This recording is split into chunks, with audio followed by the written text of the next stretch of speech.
warahmatullahi wabarakatuh. Nah teman-teman, bagaimana kabarnya hari ini? Semoga kalian semua selalu sehat di tengah pandemi COVID-19 ini. Kali ini, untuk memenuhi tugas praktikum agroforestry, kami dari kelompok 4 akan menyajikan hasil survei kami dengan sistem agrosilvikultura. Pertama-tama, perkenalkan saya Hani Septika Hadi, NPM 156, kemudian ada teman saya Muzakira Hajar, NPM 067, Irfan Satria Anpama, NPM 074, Siti Nur Iza NPM 077, Dimas Imam NPM 092, dan Nancy Agustina NPM 095. Yuk silakan memperhatikan.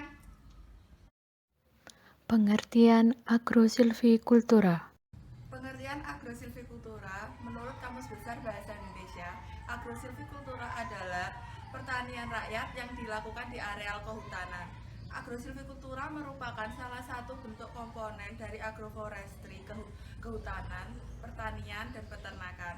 Agrosilvikultura terdiri dari komponen agroforestry seperti pepohonan, perdu, bambu, dan lain-lain.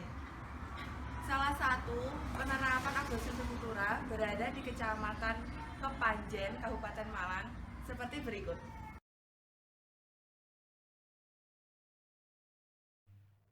Berikut adalah lokasi lahan tersebut. Lahan ini merupakan lahan milik Ibu Kotimah yang terletak di Jalan Lingkar Barat Kepanjen, Desa Ngadilangkung, Kecamatan Kepanjen, Kabupaten Malang. Dalam foto tersebut dapat dilihat adanya kombinasi pohon kelapa dengan tanaman padi. Tanaman padi. Kemudian masuk pada pembahasan mengenai tanaman padi. Pengolahan tanah yang dilakukan yaitu dengan menggunakan traktor tangan. Benih padi yang digunakan yaitu benih padi varietas lokal dengan kebutuhan 120 kg per hektar. Seleksi benih padi dilakukan dengan merendam benih dan membuang benih yang telah mengapung. Lalu, merendam benih lagi selama 1 hari. Kemudian benih disebar pada bedengan yang telah disiapkan untuk pembibitan. Bibit yang digunakan untuk ditanam sudah berumur kurang lebih 20 hari. Pengairan tanaman padi menggunakan air hujan atau merupakan sawah tada hujan.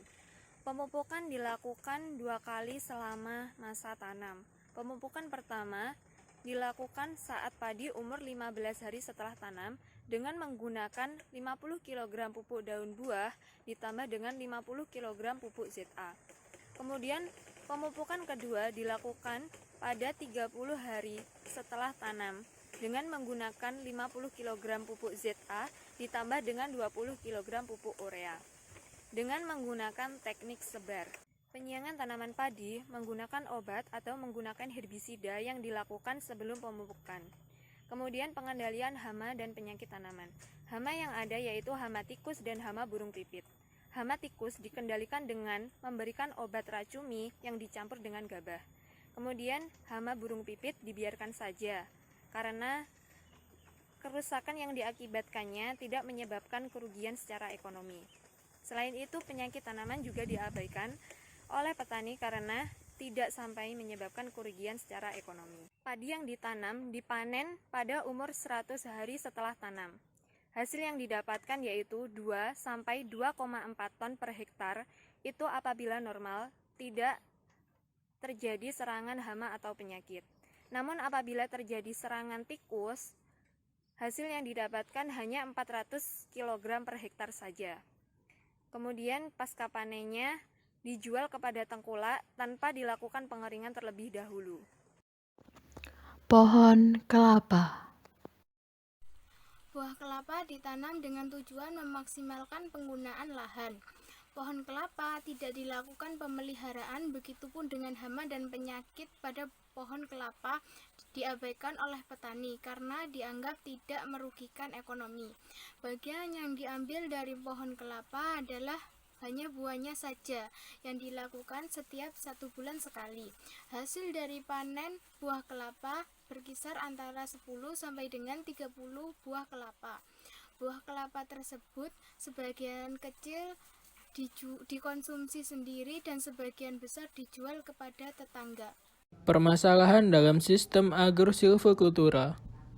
Permasalahan implementasi agrosilvikultura di Kepanjen malang, yaitu hama tikus yang menyerang tanaman padi yang dapat menyebabkan penurunan hasil produksi hingga 83,33%. Besarnya penurunan hasil produksi pada padi akibat serangan hama tikus dikarenakan pakan tikus yang tersedia.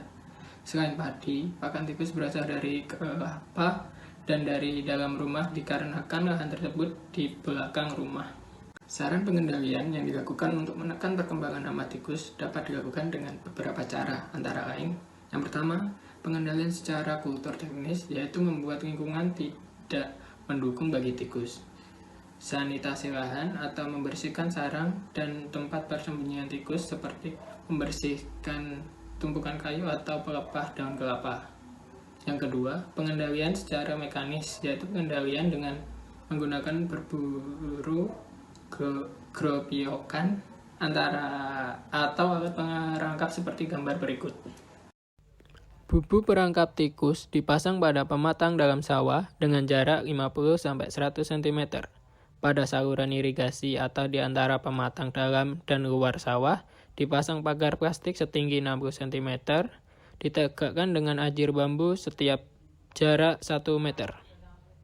Komponen teknologi ATPS mutlak dapat dilakukan untuk mengatasi migrasi tikus sawah. Pada pematang sawah, masih dapat ditanami pohon kelapa.